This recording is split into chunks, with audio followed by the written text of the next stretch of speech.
Hello, xin chào các bạn đã quay trở lại với review 5 phút. Ở cuối tập 68, sau khi Diệp Phàm đi đến ngôi làng để tìm cách đào nguyên, anh ấy đã được vị tộc trưởng trong làng chỉ đến Tử Sơn.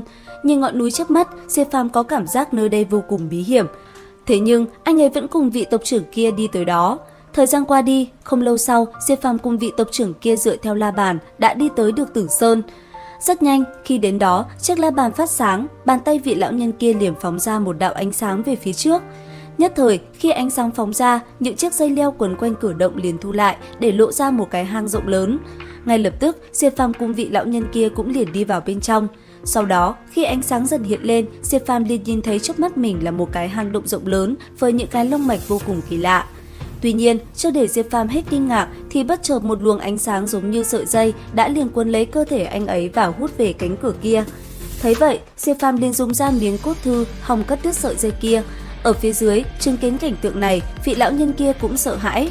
Thế nhưng ngay sau đó, ông ấy cũng bị những sợi dây kia cuốn lấy cơ thể.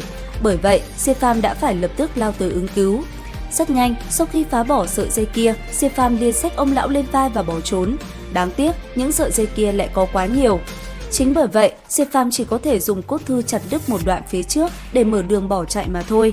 Tuy nhiên, trong quá trình này, Diệp Phàm đã gặp phải vô vàn khó khăn khi những sợi dây kia cứ lao tới người anh ấy cùng lão tộc trưởng. Trong tình thế cấp bách, Diệp Phàm chỉ biết xách thân thể lão tộc trưởng và ném về phía vách núi để ông chạy thoát. Thế nhưng, cái lão tộc trưởng thì đã già, bị thằng nhỏ quăng như vậy, ông cũng chỉ biết há mồm gào thét mà thôi. Trời ơi, cứu tôi! Còn Diệp Phàm, sau khi ra khỏi cửa động, anh ấy rất nhanh tóm lấy thân thể lão tộc trưởng và bay về phía xa kia. Tuy vậy, từ trong Tử Sơn, rất nhanh lại xuất hiện hư ảnh một con rồng lao tới. Thấy thế, Diệp Phàm lại một lần nữa quăng vị lão nhân kia đi. Còn mình, anh ấy bị con rồng kia đứt trúng người và dùng hàm răng sắc nhọn muốn bổ nát người anh ấy. Đáng tiếc, Diệp Phàm vẫn có đủ sức chiến đấu. Giữa không trung, một rồng một người giao chiến vô cùng quyết liệt. Trong tích tắc ngắn ngủi, con rồng kia đã không thể làm gì Diệp Phàm, nó chỉ biết liên tục công kích về phía anh ấy mà thôi.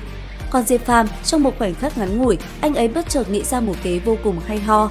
Rất nhanh, lôi điện quanh cơ thể bạo phát. Sau đó, Diệp Phàm liền để con rồng kia nuốt mình vào bên trong. Phía dưới, chứng kiến cảnh tượng này, vị lão nhân kia sợ hãi, ông tưởng Diệp Phàm sẽ hết đời. Nhưng không, khi con rồng kia nuốt Diệp Phàm vào, thì từ trên bụng nó bất chợt xuất hiện những vết nứt. Nhất thời, theo bảo thuật của Diệp Phàm xuất ra, thì những vết nứt càng ngày càng lan ra càng nhiều. Cuối cùng, con rồng kia giãy giụa kêu gào, rồi bất chợt bụng nó nổ tung, thân thể Diệp Phàm lạnh lùng hiện ra giữa không trung. Thấy vậy, vị lão nhân kia vui sướng và rất nhanh, hai người lại một lần nữa cùng nhau tiến vào Tử Sơn. Trong hang động u tối kia, Diệp Phàm đi qua cánh cửa, khi trước thì thấy được bên trong xuất hiện một điện thờ. Nhìn thấy cảnh tượng nơi này, vị tộc trưởng kia cảm thấy vui mừng. Theo lời ông, tương truyền từ thời xa xưa, đây chính là nơi mà tổ tiên ông sinh sống. Không la man nhiều, ngay lập tức, ông ấy cũng liền đi tới thắp hương tế bái tổ tiên. Thấy vậy, Diệp Phàm ánh mắt cũng dõi theo một chút.